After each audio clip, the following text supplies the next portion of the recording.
men, don't fire unless fired upon. But if they mean to have a war, let it begin here. There they stood, facing those British muskets. The British commander rode up and yelled, "Throw down your arms, you rebels, in the name of the King of England!" No one made a move. Well, finally, Captain Parker believed that the Minutemen had made their point, and so he told them to disperse and go back to their homes. So, as they turned and began to walk away, a pistol was fired. Unfortunately, the British soldiers took that as a signal to open fire, and if you can believe it, they began to fire into the backs of those Lexington men as they walked away.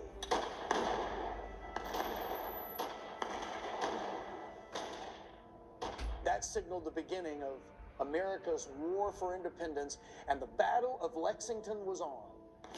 Battle, it was more like a skirmish lasting only about 15 or 20 minutes. When the smoke had cleared and the dust had settled, 8 Lexington men lay dead on the ground. Another 10 had been wounded. They really had fought and died under the shadow of the house of God. How fitting that America's war for independence began in a churchyard with Americans being led by a preacher and a deacon. The Christian ministers of war had done their job well, infusing their congregants with the feeling they were first and foremost Christian soldiers, the poorly armed ragtag American recruits set forth to do battle.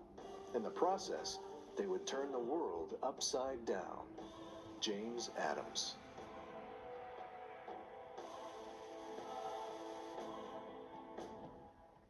The British let out 2 or 3 huzzahs, and then they marched on to Concord, which was their primary objective. You see, they had been told that the colonists had stored a good amount of arms and ammunition, and so they were going to confiscate those. But when they arrived, they didn't find any arms or ammunition because the colonists had heard they were coming and had hidden them out in the countryside. But what they did find was the colonial militia, ready to stand their ground. There they stood on a hill overlooking the Old North Bridge. A preacher who lived just a few hundred yards away from the bridge, William Emerson, the grandfather of the famous poet Ralph Waldo Emerson, was there encouraging the colonists.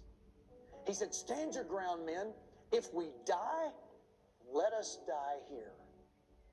As they looked out on the horizon, they saw smoke beginning to rise, and the colonists, believing that the British had set fire to Concord, made the decision then and there to engage the British.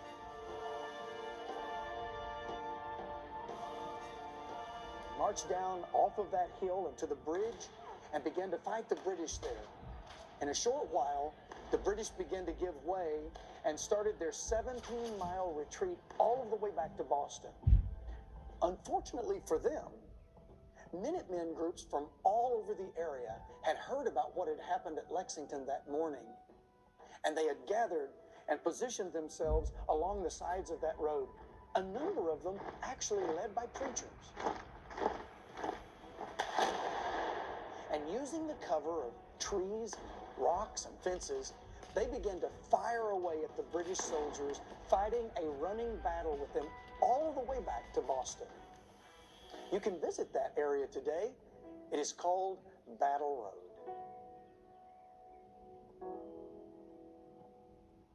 Since we are compelled to take up the sword in the necessary defense of our liberties, let us gird on the harness with firm defiance and with fixed, determined purpose to part with our liberty only with our lives. Moses Mather. The Patriot preachers did not limit their actions to the battles of Lexington and Concord. They were involved in the fighting that took place on Breeds and Bunker Hills in early June, known to us simply as the Battle of Bunker Hill. Dr. Samuel McClintock was one of the preachers there. He was from New Hampshire. The famous painter John Trumbull painted a well-known work of art depicting the moment when American General Joseph Warren was killed as the colonists were retreating over Bunker Hill, having run out of ammunition for their muskets. If you look at the upper left-hand section of that painting, Pastor McClintock is visible wearing his white preaching bands. His family was so committed to independence and liberty that by war's end, they had sacrificed 3 of their 4 sons for the cause. McClintock was not the only pastor at Bunker Hill. David Avery from Vermont was also there.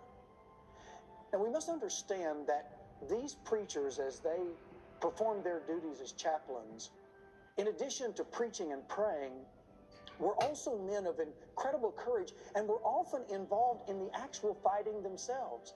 They were not in the background hiding behind the men or behind trees. Avery is a perfect example of this. We find in his journal an entry made the morning of the battle. On the morning of June the 17th, the enemy attacked our entrenchments but was driven back. I stood on a neighboring hill with arms uplifted, supplicating the blessing of heaven to crown our unworthy arms with success. Amid the perils of the dread encounter, the Lord was our rock and fortress. Imagine as Pastor Avery stood there in plain sight of his men, arms uplifted to heaven, praying that God would give them the victory, no doubt as musket balls whizzed past him. Such was the courage of the preachers who made up the Black Regiment.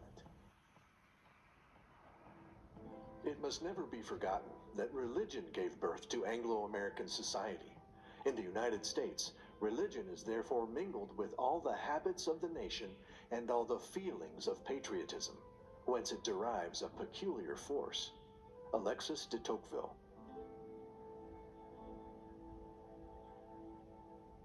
Patriot preachers from all over New England took their stand for liberty. Consider these examples. Pastor Naphtali Daggett, who was the president of Yale, stood against the British when they invaded New Haven, Connecticut. He and about 100 students from the school went out and fired a number of shots at the approaching British regulars. Unfortunately, Pastor Daggett was captured by the British and received such brutal treatment that he died a number of months later from the wounds he received that very day. A British officer said, "If I let you go this time, you rascal, will you ever fire again on the troops of His Majesty?" Naphtali Daggett replied, "Nothing more likely." Pastor John Adams from Durham, New Hampshire, along with a number of men from his church, before the war ever broke out, went and collected arms and ammunition so they wouldn't fall into the hands of the British. It is said that Pastor Adams hid the gunpowder under his pulpit. So just imagine, as every Sunday he stood and preached these fiery sermons, standing on huge stores of gunpowder. It's a wonder he hadn't made a spark and blown the church sky high.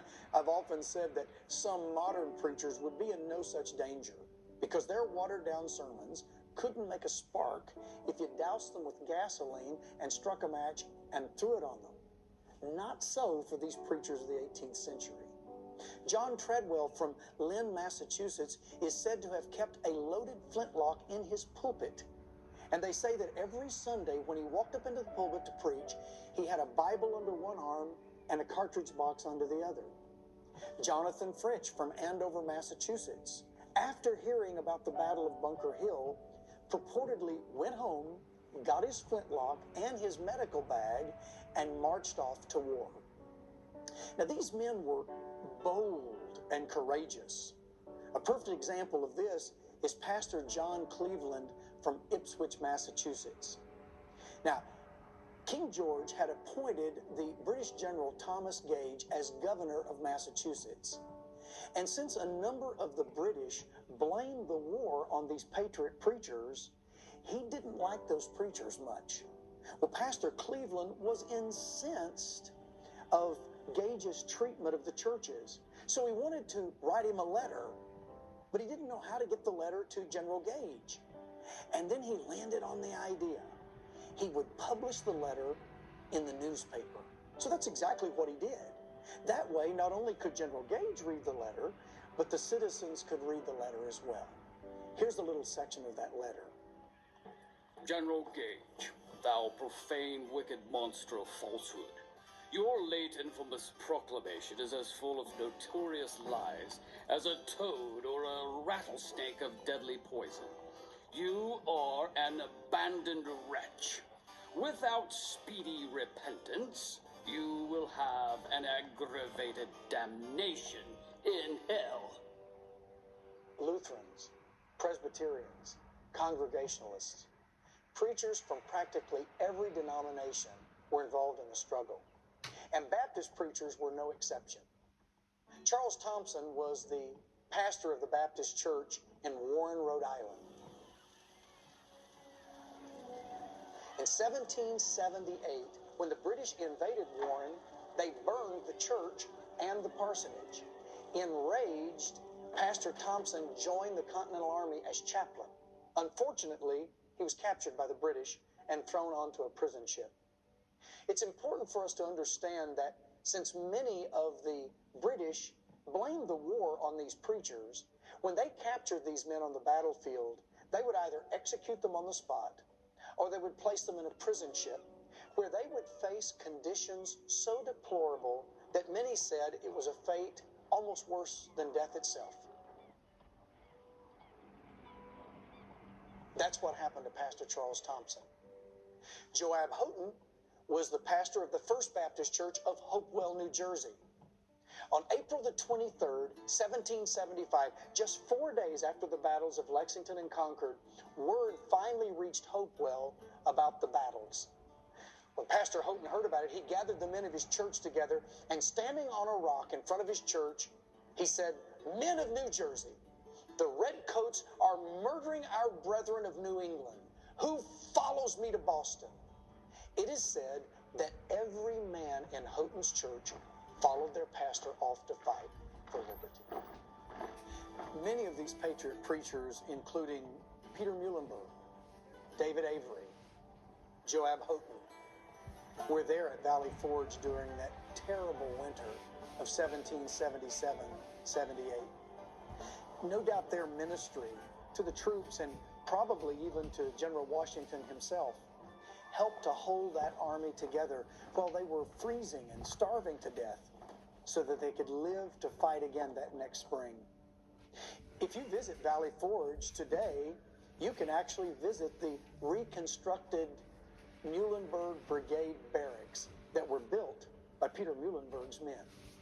Out of all of these patriot preachers, there's probably none no more colorful than Pastor Thomas Allen. Pastor Thomas Allen was the commander of the Berkshire Militia and served as their chaplain. He was a fighter through and through. The best illustration of that is his performance at the Battle of Bennington, Vermont on August the 16th, 1777. As the men walked out onto the battlefield, Pastor Allen was wearing his preaching robe and his white preaching bands. When the men were positioned, he walked on out ahead of them and toward the enemy. He climbed up onto a stump of a fallen tree and, surveying the enemy, gave them the opportunity to surrender. Well, some of the Tories who were British sympathizers happened to recognize Allen, and they said, "Well, there's Preacher Allen. Somebody pop him."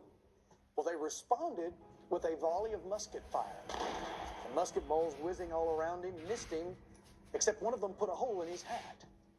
Infuriated, Allen walked back to the men and stood beside his brother Joseph.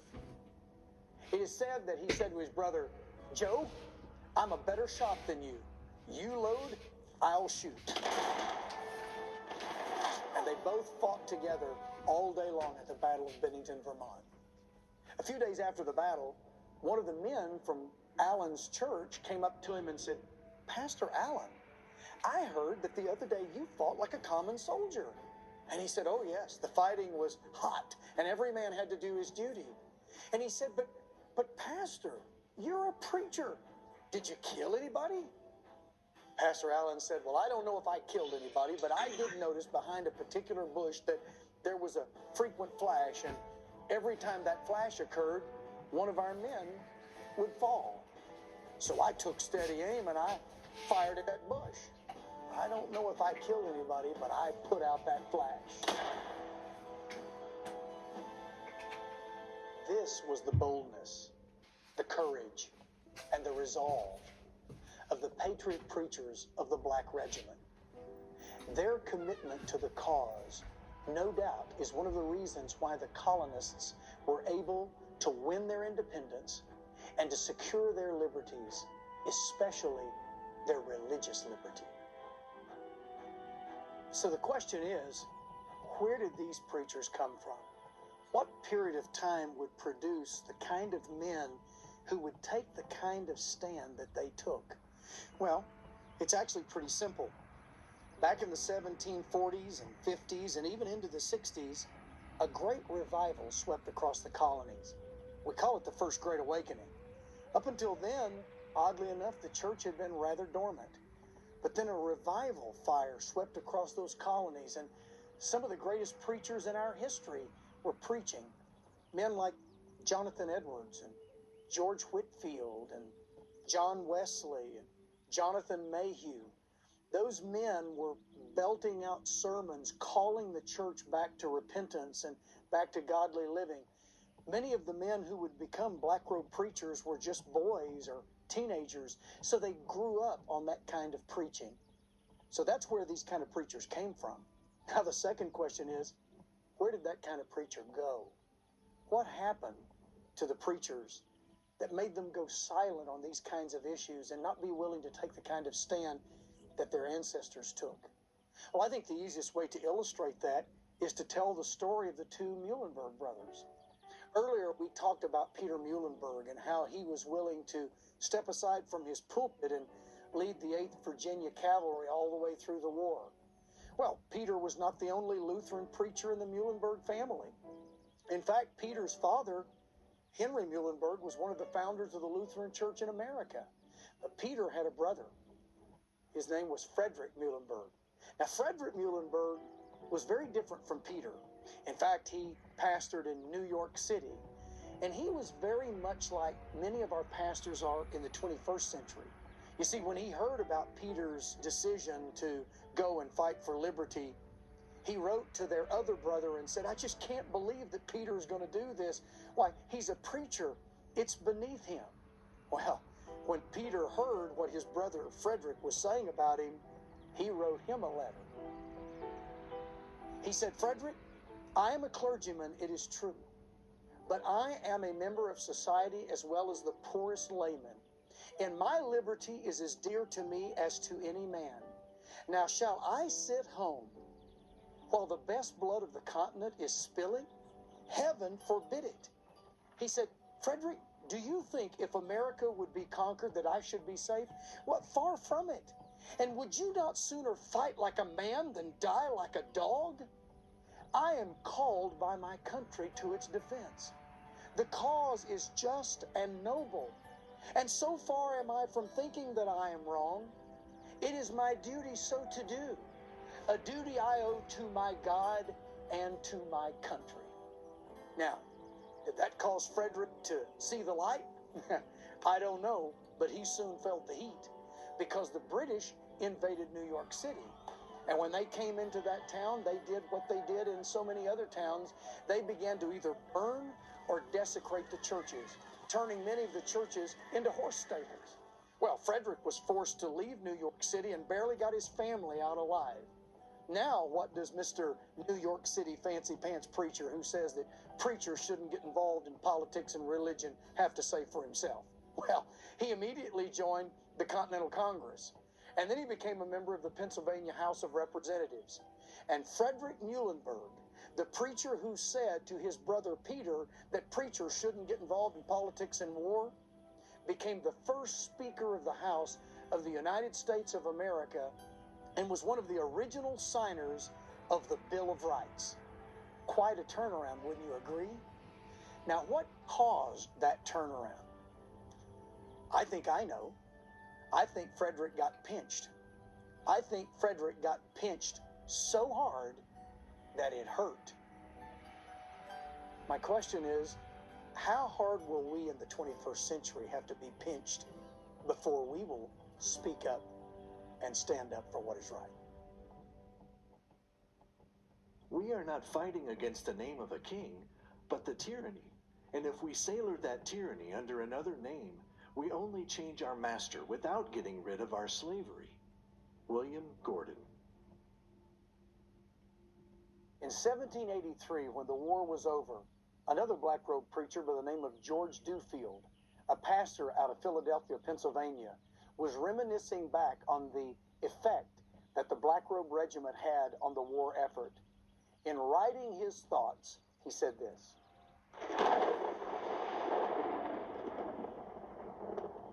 As quick as a flash of lightning glares from pole to pole, so sudden did a military spirit pervade those then limited colonies.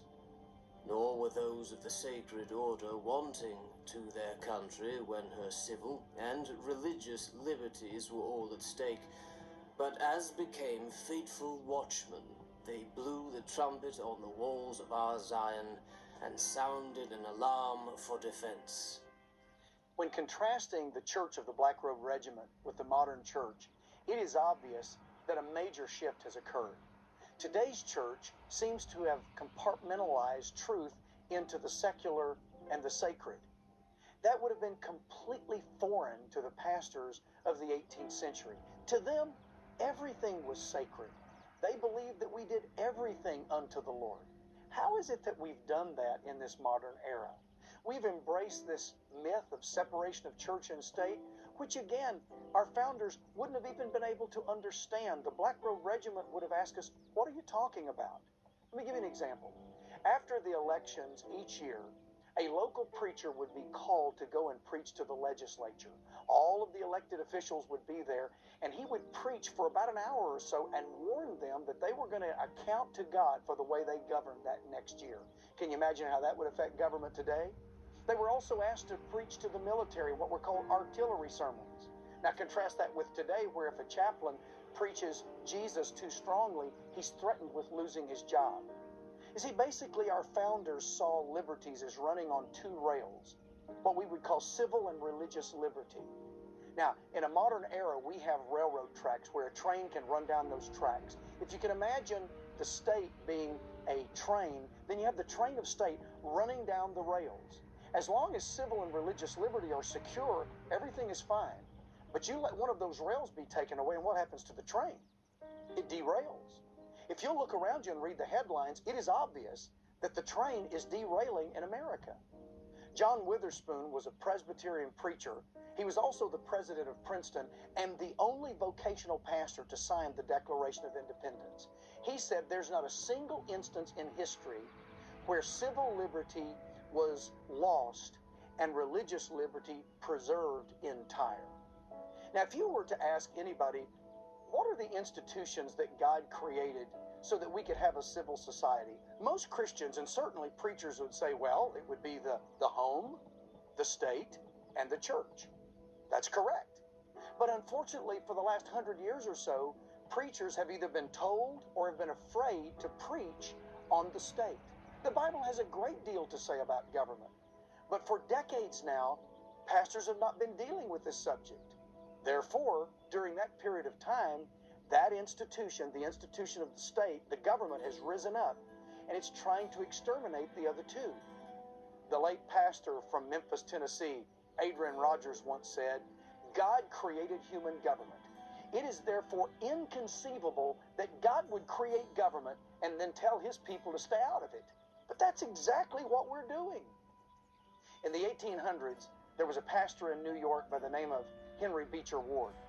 He was an abolitionist and part of the abolitionist movement. And he said, it is sometimes said that ministers must not preach politics. I tell you, they would have to toe hop and skip and jump through 2/3 of the Bible if they did not. But modern preachers have found some way to do the calisthenics and somehow navigate the obstacle course. And we won't speak out on those issues. Now, you may be wondering, why haven't I heard about these black robe preachers before? Well, if we'd lived in the 1800s, we would have. Consider what one periodical wrote about the preachers of the Revolution. In 1833, this article said, "As a body of men, the preachers were preeminent in their attachment to liberty. The pulpits of the land rang with the notes of freedom." I've often said, would to God that today's pulpits were ringing with the notes of freedom. The historians knew it. Frank Moore in 1862 wrote this, "The preachers of the Revolution did not hesitate to attack the great political and social evils of their day."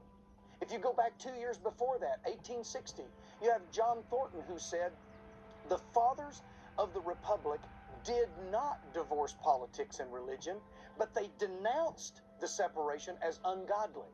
What are we told today? We're told the exact opposite. We're told if you mix politics and religion, that's ungodly. That's the completely opposite idea of the preachers and the believers of the 18th century. Charles Finney in the 1800s was another one of these great preachers during the abolitionist movement. And he was preaching to his fellow preachers, and he was warning them that their sermons had a direct impact. In fact, he said that if things go wrong and come apart, it's the pulpit that's responsible for it. Now we have to ask ourselves the question, what happens in a country when the church goes silent? What happens when the church takes its message and bottles it up inside the walls? Well, we don't have to go to the 18th century or the 19th century. We can go into the 20th century. We can look at what happened in Germany in the 1930s and 40s. When Hitler was rising to power and the Nazis were taking control, the church became fearful. In fact, many of the pastors were trying to strike alliances with the Nazis, hoping that they could steer clear of any kind of trouble. But there were a few pastors who were speaking out. One of those was a Lutheran preacher by the name of Dietrich Bonhoeffer. Bonhoeffer was so committed to standing up and speaking out that ultimately it cost him his life when the Nazis executed him. But before he died, he said something that the modern church needs to take to heart. He said, "Silence in the face of evil is itself evil. God will not hold us guiltless. Not to speak is to speak. Not to act is to act." Now, move forward to the 21st century. That's where we are today. The church, in thinking that it's staying out of the fray by not speaking and not acting, then we're not guilty. He's right. Bonhoeffer was right. Not to speak is to speak. Not to act is to act. What keeps modern pastors afraid and keeps them from speaking on these controversial subjects? Well, for years we've had to guess. But not long ago, the pollster George Barna did a study on that very subject. He asked the question, why will pastors not address the cultural issues that are going on? Why will they not speak out on what are considered controversial subjects that before now were just considered biblical subjects? Here's what he discovered. There were a number of reasons why pastors are silent. One of them, in fact, the number one reason, is they're concerned about the attendance in their churches. Another one of the reasons is they're concerned about hurting their offerings. Another reason is they're concerned about how much square footage they could build. Now I want you to think about that for just a moment. The reasons that pastors today are refusing to address these issues is because they want to pastor a big church, they want large offerings, and they want to be able to build huge facilities. Barna went on to say in an article, you know, those things in their proper place are probably okay. There's only one problem. Jesus didn't die for any of them. You see, men of God are called to be prophets of God. We are called to preach the whole counsel of God, not just the passages of Scripture that everybody wants to hear. We are called to tell the whole truth. We have an obligation. If we do not, who will? God did not call us just to build growing churches. It's wonderful if our churches grow. That's fabulous. But you see, God did not call us to be CEOs of growing, competing spiritual organizations. He called us to be prophets. He called us to be watchmen on the wall. He called us to be a part of the ongoing Black Robe Regiment. We must speak out. No one else will. Expense is not to be regarded in a contest of such magnitude. What can possibly be a compensation for our liberties? It is better to be free among the dead than slaves among the living. Zabdiel Adams. I would like to tell you the story of one last Black Robe preacher. This man, as well as any, exemplifies the kind of determination and courage and self-sacrifice of all of these men. His name was John Rossbrugg. He was a pastor out in the wilderness of New Jersey. He was 63 years old when the war first began, a little too old to go marching off to fight. But like all of these Black Robe preachers, he had encouraged the younger men in his church to go and defend liberty. But when General Washington and the American army was pretty much steamrolled by the British at the Battle of Long Island, New York, and Rossbrugg heard about it, he called the remaining men of his church together and he said, "Men, we must rally to the aid of General Washington and the cause of liberty." His men said, "Pastor, we will go under one condition, if you will lead us." John Rossbrugg said, "It would be my distinct honor." So 63-year-old John Rossbrugg saddled up and rode off to fight for liberty. They fought at the Battle of Trenton, New Jersey. A little later, they were involved in another fight, and during that battle, Rossbrugg was separated from the American army by a creek and was isolated on the same side with the British army. He rode all day long trying to evade capture. He knew that if the British captured him, it was certainly the prison ship or death for him.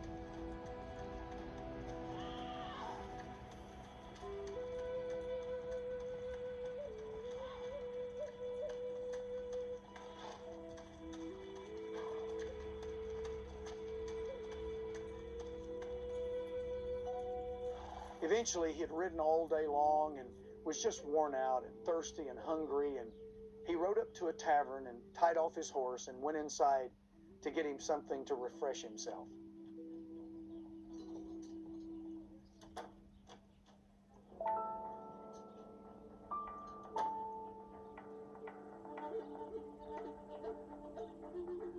When he came outside, his horse was gone. Well, not knowing whether the horse had been stolen or maybe had pulled loose and wandered away, he began to walk through the trees, calling out for the horse, hoping to find him and maybe eventually cross over the creek into safety when the sun set. As he was working through the brush, he came through a particular thick area of bushes, and once he exited, he realized he was surrounded by a group of Hessian soldiers commanded by a British officer. Rossbrugg could see that there was no way to escape, and so he pled for mercy. He asked them to take him as his prisoner. He told them, "I'm a pastor, I have a family, I have a church and a congregation." But they just laughed. There was no mercy to be had from the Hessians that day. Realizing that he was most likely going to die, John Rossbrugg asked if he could pray. They gave him permission. And so that pastor knelt there on the ground. One can only imagine what was running through his mind. He probably played this moment out many times in his mind. He prayed a prayer much like a prayer that you and I would pray in the same situation. I can almost hear him now. "Father, I'm about to die. Please receive my soul, which is soon coming to you. God, take care of my family and my church." And then the words of Jesus came to his mind, the words that Christ spoke from the cross. Rossbrugg looked at the soldiers standing over him, and he said, "Lord, do not lay to these men's charge my death."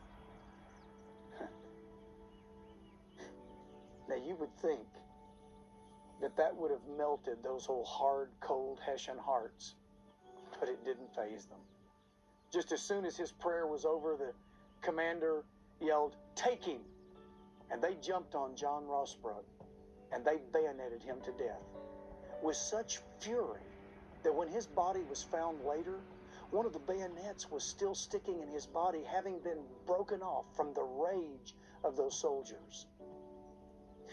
Another black-robed preacher by the name of George Duffield helped to give Ross Brugge's body a decent burial where he lies today in Trenton, New Jersey. Another patriot, another black-robed preacher who was willing to lay it all on the line so we can be free. Jonas Clark's Minutemen, 8 of them, died for liberty. Samuel McClintock's 3 sons sacrificed in the war for liberty. Naphtali Daggett, willing to fight at Yale and ultimately die from the wounds that he sustained that day. Joab Trout died at the Battle of Brandywine after praying such an eloquent prayer the night before. All of these were willing to die for liberty. Now, if they were willing to die for liberty, shouldn't we at least be willing to stand up and speak out for it? We know that our civil and religious rights are linked together in one indissoluble bond. Religion and liberty must flourish or fall together in America. We pray that both may be perpetual. William Smith.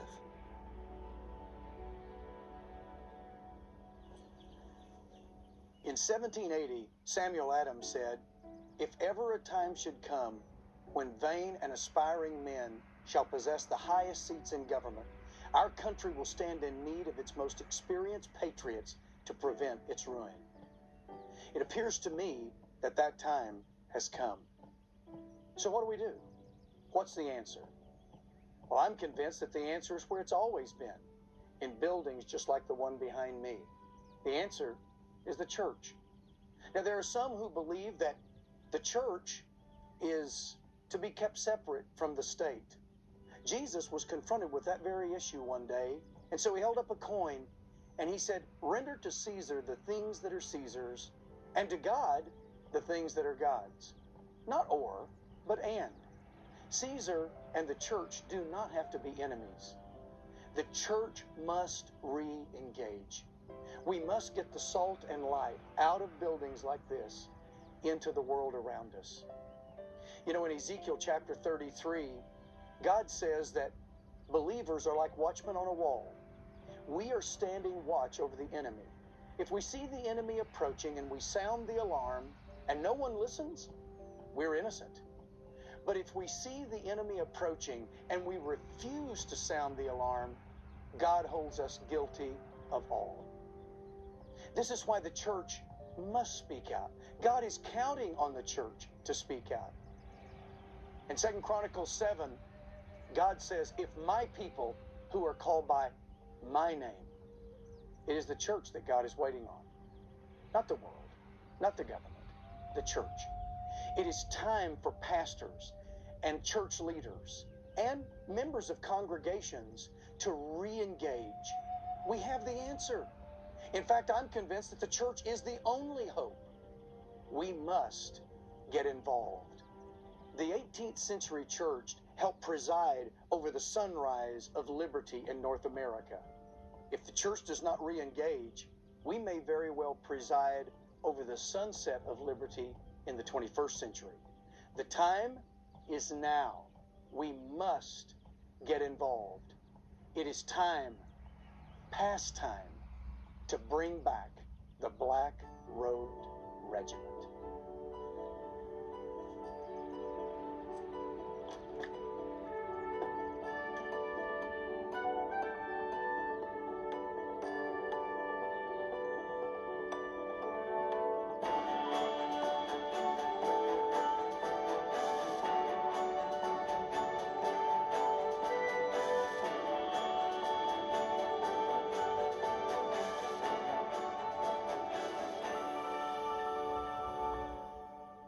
Earlier, you saw me playing the part of a colonial pastor in 18th century America who led the men of his congregation off to fight for liberty. That scene is a very accurate dramatization of what many pastors of that time did. And to a great degree, because of their efforts, we are able to enjoy the liberty we do today. In fact, if the preachers of the Black Regiment had not agitated the people from their pulpits Sunday after Sunday, there very likely would not have been a war of independence at all. They did their jobs well and took a bold stand for liberty. But you and I live in the 21st and not the 18th century. So how do the preachers of the Black Robe Regiment and their time relate to us here in our time over 230 years later? When we say that we need to bring back the Black Robe Regiment, what does that mean to us today? What would the Black Regiment look like in our time? Does it even matter? Is there any parallel between their time and ours? Honestly, if the convictions and actions of the patriot preachers we've been discussing in this film have no relevance to our situation today, then their story is nothing more than an interesting historical journey back to the Revolution era. But if we can find similarities between the challenges they faced and the ones we face today, then their story may have serious implications for us. Maybe the way they responded to their crisis can help us understand how to better respond to ours. This is actually the purpose of this film. This is why we believe their story is so critical for today's American church. This is why Pastor and Oklahoma State Representative Dan Fisher feels so compelled to revive the story of these Black Regiment preachers. So Dan, let's discuss the answers to the questions I just posed and find how the actions of some of the early 18th century American churches are similar to the ones we have today. Do you think that if we are to learn anything from the preachers of the Black Regiment, that we have to agree with them at every point?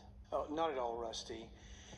The preachers who made up the Black Regiment came from practically every denomination, so obviously they had a very diverse set of doctrines.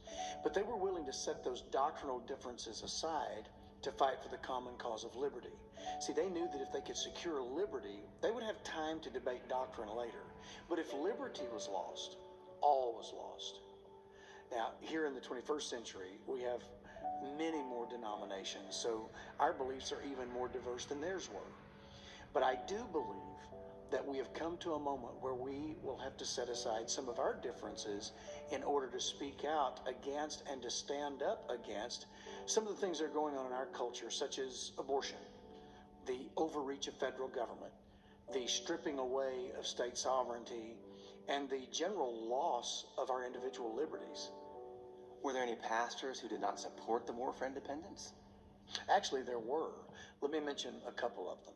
One is the very famous, very well-known preacher, John Wesley. He was the founder of the Methodist denomination. He did not support the cause for independence. Another pastor was Jacob Duché. Now, Jacob Duché was an Anglican pastor and was asked to preach the opening prayer of the very first meeting of the Continental Congress on September the 7th, 1774. They met in a place called Carpenter's Hall. Unfortunately, later on, he became disillusioned with the effort, and he actually requested General Washington to surrender to the British. So not all the preachers supported the war effort. It's debated as to how many of the colonists did, but it's believed that less than 50% of the colonists actually supported the cause and the effort for independence. So what is the one thing they faced in the 18th century that you believe we're facing here in the 21st? Oh, that's easy. An overbearing, overreaching central government. Now, theirs was 3,000 miles away across the Atlantic Ocean. Ours is a few hundred miles away in Washington, D.C., made up, unfortunately, by members of both parties, both Democrat and Republican. So when the patriot preachers referred to politics, do they mean the same thing that we do when we use a term today? Not really. When we think of politics today, we think of political parties, Democrat, Republican, and all of the interwrangling that goes on inside the parties themselves. But the 18th century church didn't even know what political parties were. There weren't any in those days. The founders, men like George Washington and John Adams, warned against the formation of political parties. They were very concerned that the people would become more concerned about their party than they were the principles. So when the 18th century pastors referred to politics, what they were talking about were the fundamental principles that undergirded a right and appropriate government that would respond to the consent of the governed. Were they trying to establish a theocracy in America? And do you think that that's what we should establish today? No, they weren't. In fact, the Patriot preachers were fighting against a theocracy. You see, they did not want the Church of England forced upon them by the king. So they would have been very much against a theocracy. Now, this is where quite often preachers like myself actually are misunderstood, because people today think that we want to establish a theocracy. We do not. I do not believe that's the role of the church. We believe that a representative republic is the best kind of government that offers the greatest potential to protect all of our liberties, and certainly including religious liberty. Doesn't the U.S. Constitution demand the separation of church and state? This is where most people are really surprised when they hear the answer, because the answer is no. Now, most people think that's in the First Amendment, but the words separation, church, and state are not even in the Constitution. It's a myth that the Constitution requires a strict separation of church and state. Then where did the concept originate? The concept of separation of church and state actually comes from a letter that Thomas Jefferson wrote to a group of Baptists in Danbury, Connecticut, who had been told that the federal government was going to create a national denomination. Well, obviously they were very concerned, and Jefferson wrote them to assure them that the federal government did not have that authority. He said that there was a wall of separation separating the federal government from the people, and that the federal government had no authority to establish or to even meddle in religion. It's interesting that the First Amendment doesn't limit the state governments, it limits the federal government. Some are surprised to know that a number of the states early on had state-sponsored churches.